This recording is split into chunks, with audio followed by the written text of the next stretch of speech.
I think it's fairly safe to say that games journalism isn't what it used to be. Whereas games magazines and websites used to be about news, reviews and previews, these days it seems that the few sites that remain are more interested in clickbait and progressive politics more than anything else.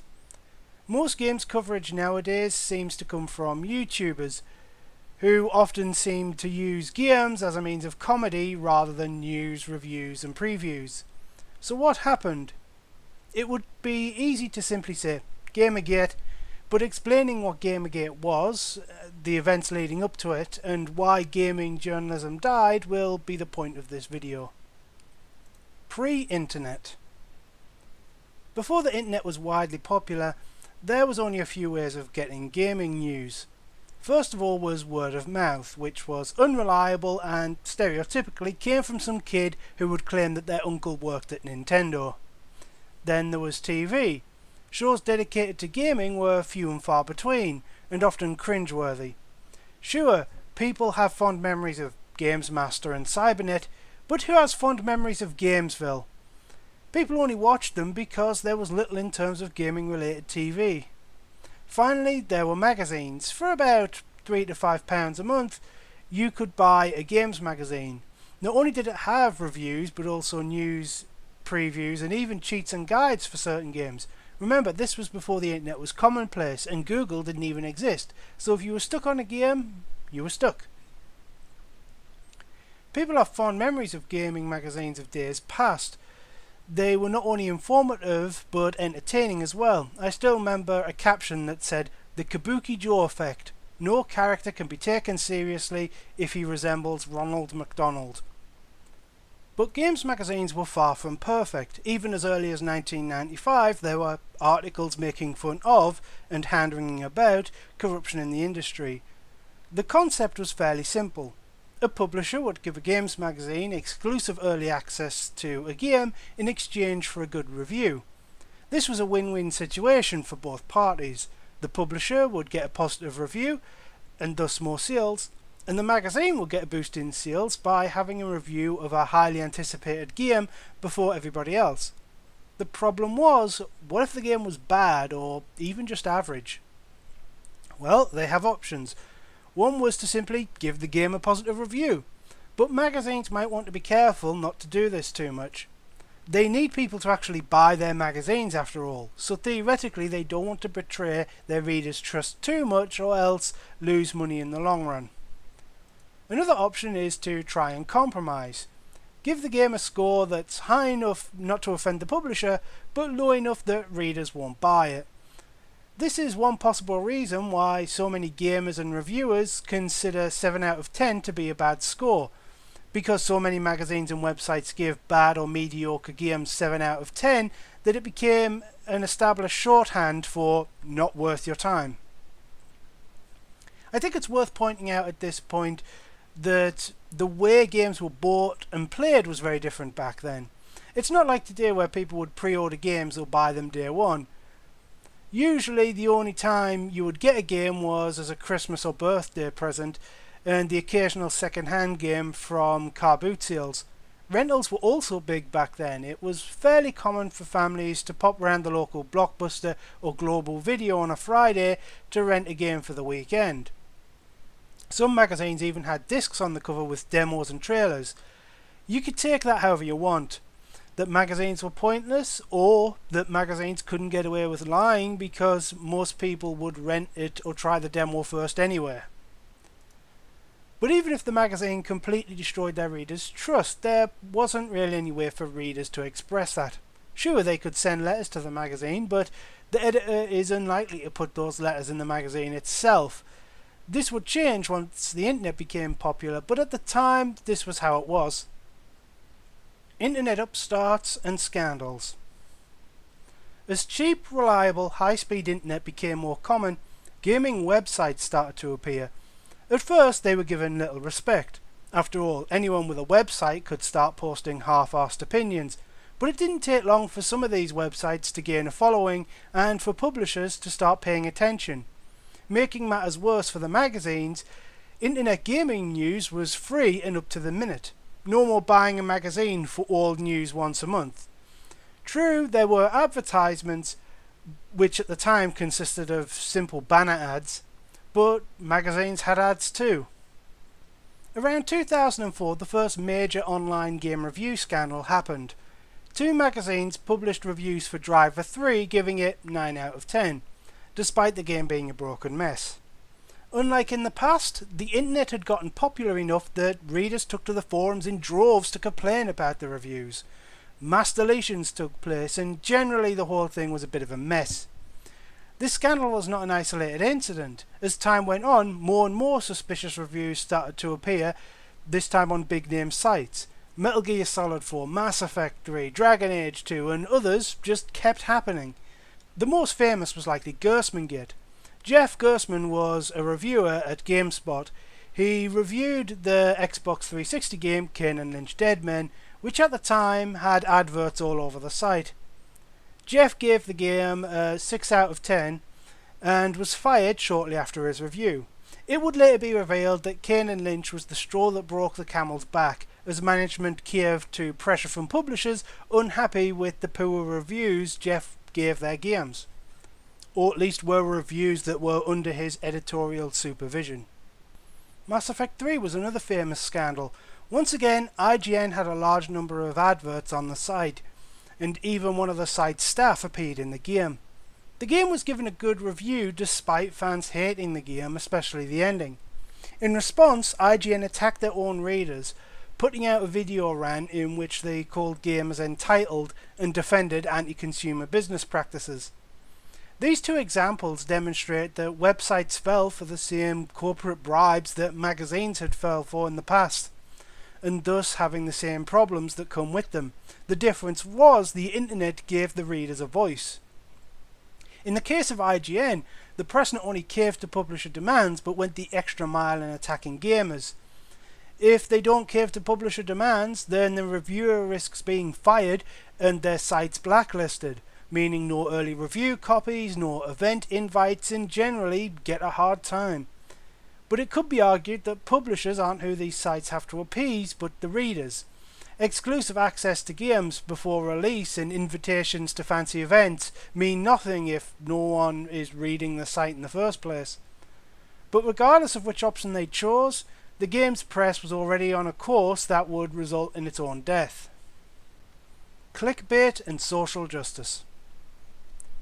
By this point, websites were already running into a problem.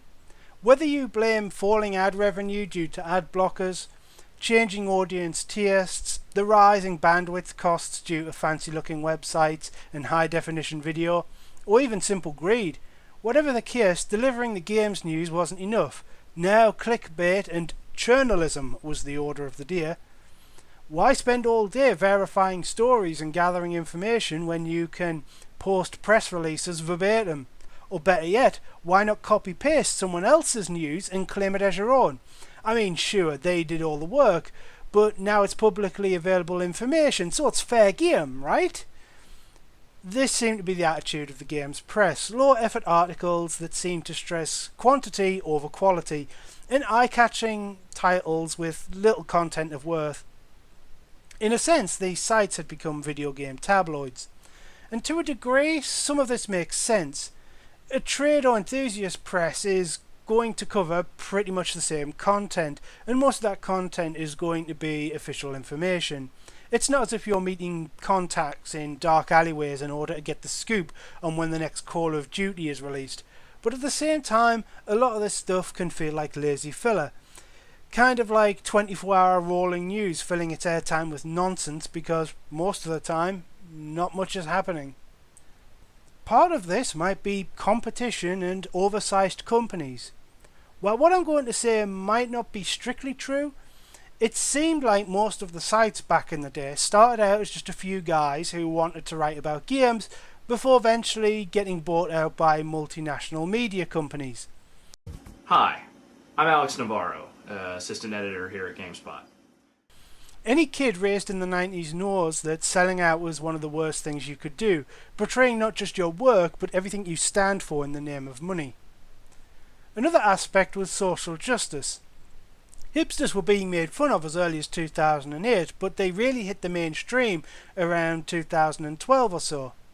They brought with them an ideology.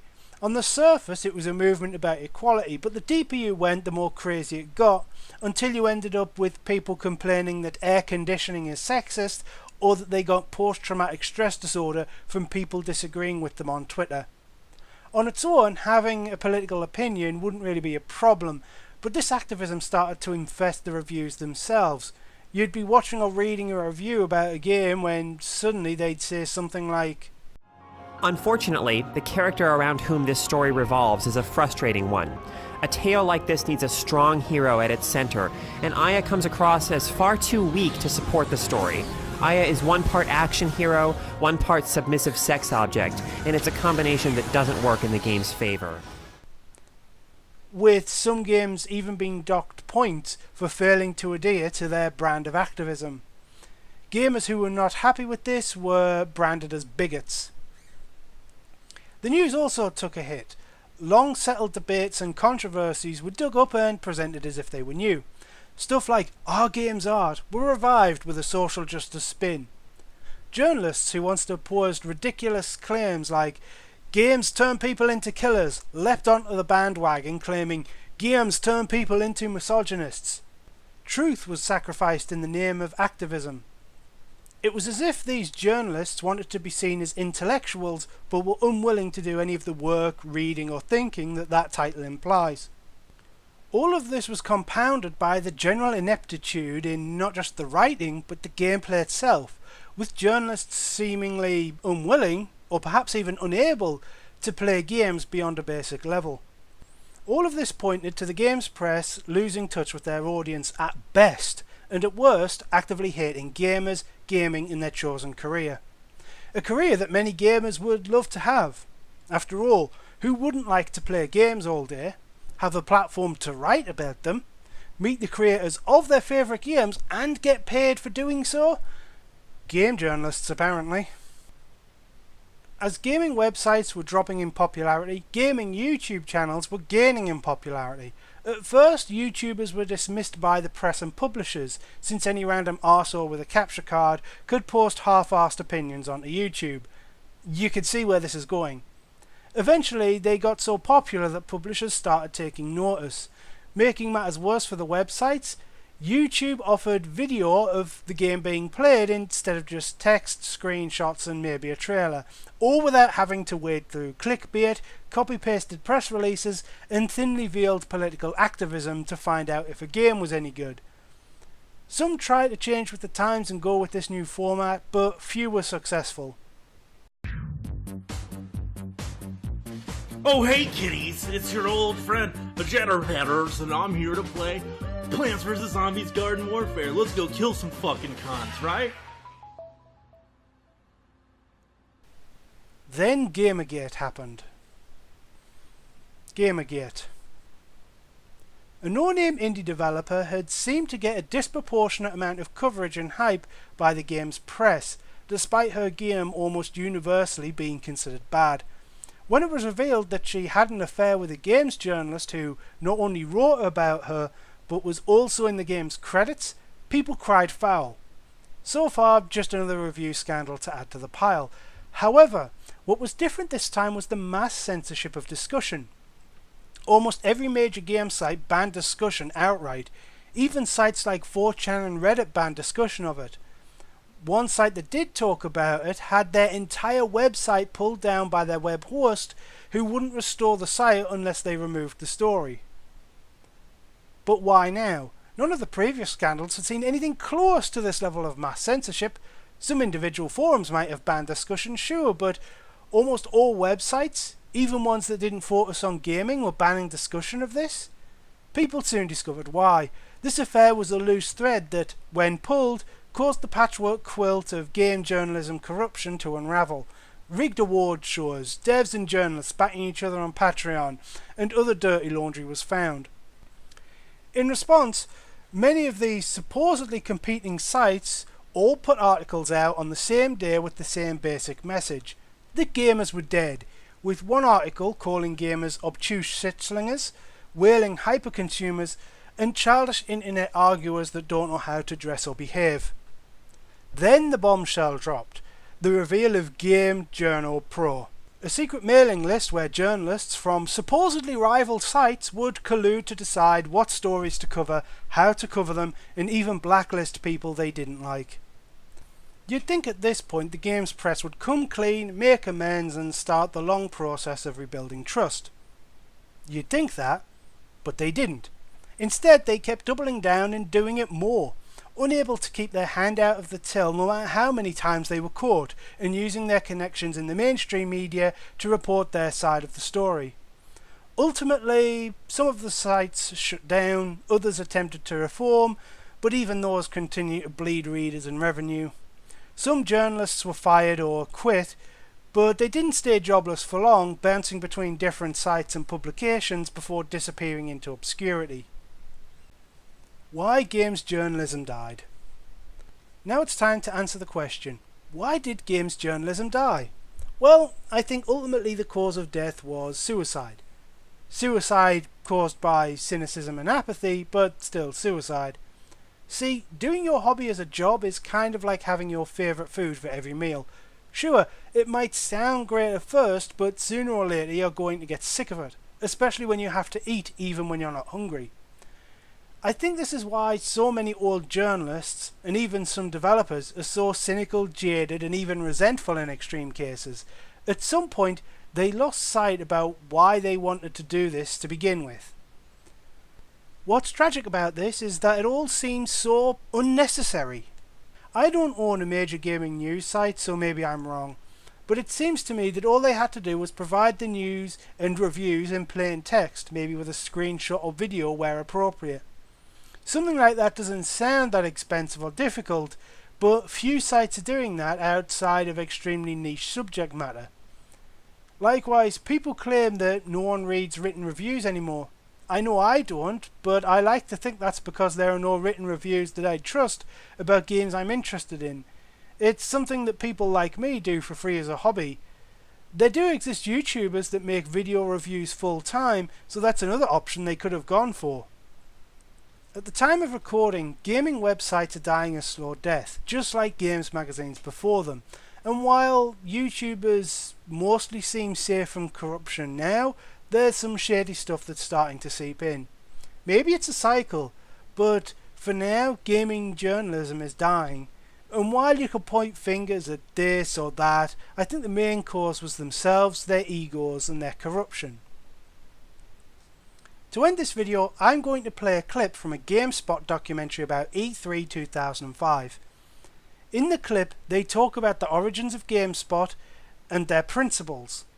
While you watch it, I want you to keep in mind all the things I mentioned about the current state of the games press. The corruption, the clickbait, the political commentary, and the journalist ego. Thanks for watching. Bye.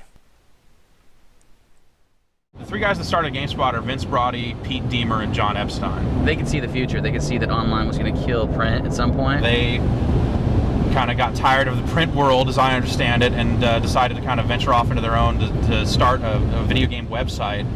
And they launched a PC-centric site called GameSpot. It was sort of a revolutionary concept. It's like you had these well-established print publications that you had to pay money for, but you know what? Screw them. You could just go to GameSpot and get a bigger, more detailed, timelier review for free. Ryan McDonald, who's the head of GameSpot Live now, was brought in to do like strategy guides and codes and things like that. Long story short, I was doing freelance work for Game Informer magazine at the time. I was their West Coast correspondent. Dumb luck, my buddy called me up on the phone and was like, "Hey, yo, have you ever heard of this thing called the internet and GameSpot?" I was like, "No." He's like, "You should totally talk to this new dude named Vince Brody." And so sure enough, I talked to Vince for a little bit, and then he took me over for a cup of coffee, and he offered me a job on the spot. GameSpot was at a much higher level than other gaming sites from day one. I remember because it was my competition when I first saw it. That was around for a few months, and then they kind of got it in their heads that they wanted to launch a console-focused site as well, and that's where I came in. The founding principle was Vince from the start. I remember hearing him say it. I mean, I can still hear it today. Think about what, you know, if you were on that other end, what would you want to find? if you wanted to know about a game. And so that's what we try to do every day. Straight facts, straight facts and thoughts. It was a pretty forward-thinking concept, and it was founded on respectable principles. We say it all the time, the games are the stars. So that's why when you come to our site, it's all about the gameplay. And that let us be very pretty different with the tone and just kind of how we operated, how we wrote our reviews. There are a lot of good games out there, but there are probably even more worse games than good games. So definitely a minefield for bad games, and that's what we try to do. We try to make it so that you don't have to waste your money. A week after I started officially, I moved over to the GameSpot Live team, and it was just me and Ryan at that time, and we had 1 month to basically start GameSpot Live from scratch. We try to tell you about something as as down to earth as we possibly can. We don't try to sell you anything really. We're just there because we all love to play games. We play them every day, we play them every night, and that's what we do. And it's just we're just really lucky that we get to do that and get paid for it.